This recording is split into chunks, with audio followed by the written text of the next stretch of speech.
How y'all doing? It's Lugermonger. The reason I'm making this video, boxes. I recently went into the knife store that I go to here in Oakland, California. It's the only registered Benchmade retailer in the East Bay, which is kind of ridiculous. But I went in to pick up the 484 Nakamura. This was yesterday, so I'm not going to actually be doing a review on this one. It's not the Dash 1. Definitely cool little knife. What I noticed is all of the packaging, this is for the Nakamura here, all of the packaging had been redone. It's a new Benchmade box. Opens differently. Harder construction. It's a little bit, it's a harder, it's like a shoebox material opposed to this cardboard paper that they have in there. The lining. Now, I have a bunch of Griptilians. This is kind of just my default knife. When if I'm going to buy a knife just for the fact of buying a knife, there's something that I don't need, I do generally just buy a Griptilian. And so that's the only really reason that I purchased this one here is the box.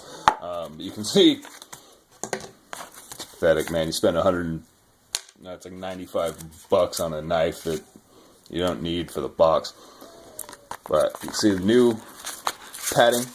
It's got different type of styrofoam padding in there. Still comes with its little sleeve. This one actually did not come with the plastic liner. This bag, it didn't actually come with that. It just came with the little cloth and little Benchmade card here. This is the only warranty information that came with it.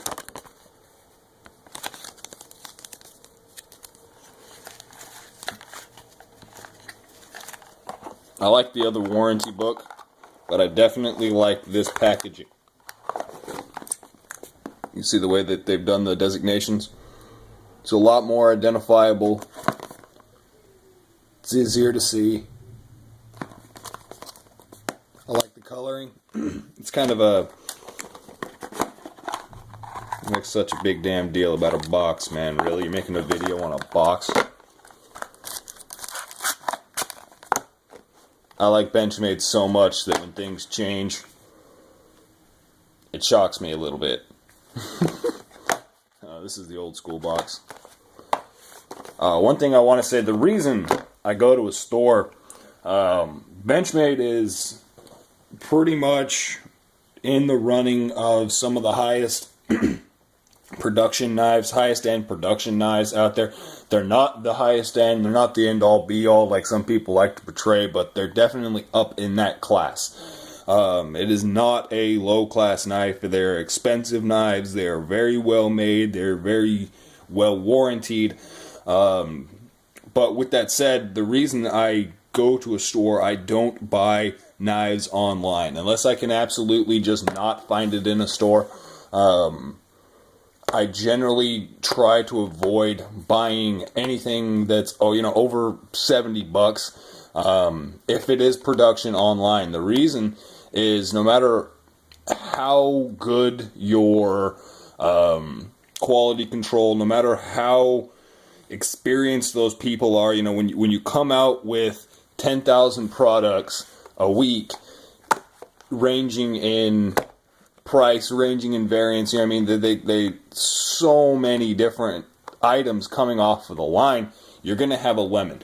You're going to have something that goes wrong once every however many. With spending upwards of $200, $250 sometimes on a knife, on a freaking pocket knife, I need to inspect it first. I need to visually see what I'm getting. I need to be able to handle the actual knife that I'm going to be purchasing. It doesn't matter what a particular model feels like of a knife. You don't know that the one you're going to be getting is constructed the same way. Now, the reason I'm showing you this one, this is a Benchmade 550. It's a hologram Griptilian black blade. This is a fantastic knife. I did purchase this through a store. It's the same store that I'm talking about here. But I didn't investigate the knife before I got it. I was running, oh, it's a Griptilian. Griptilians are fantastic. There's nothing wrong with them. You know what I mean? I've never had any problems with any Benchmade Griptilian that I've ever purchased. So when I purchased this, I didn't investigate it. There's blade play in this model. Not up and down, just side to side.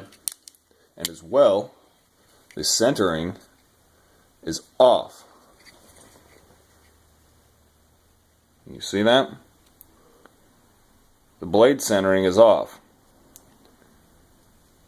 And now, I mean, I've taken this down, so I did void the warranty on it. I can't really send it back into Benchmade, but I was unable to fix it. It was actually almost rubbing when I originally got it, so I did correct it a bit. There's no longer a risk of actually scraping on the side anymore. It does have a decently proper clearance, but the fact is that there's problems with this knife.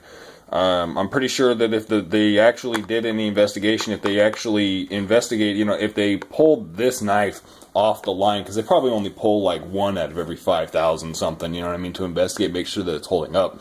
One every 500 is what I was probably assumed, something like that. But if they'd have pulled this one, they'd have done something about it. This knife would have not made it onto the sales floor. You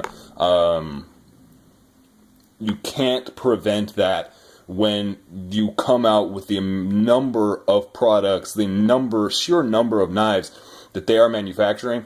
And with that, I'm not willing to risk getting that lemon. If Benchmade can do it, imagine what some of the mistakes that other companies may come out with. Here's another Benchmade. This is a Benchmade 15001-2. It's a Saddle Mountain Skinner from their Hunt line. Again, excellent knife. I really like this knife. However, let's see if I can get this to come across. The grind on the tip is off. You can see that I actually did measure it out, and it's sitting at about 17 degrees on one side and about 28 to 30 on the other. So it's sitting at a ridiculous grind angle, and it's off. Not the whole edge, though. The rest of the edge is ground correctly, but right about about the last 1/8 inch of the tip is off. That's another thing. I just didn't investigate it when I purchased this knife. I just didn't look at it. I should have, and I do now. But that's why I don't buy things online. I go into a store, because you get neat little surprises like this, and you know what you're getting. Y'all have a good one.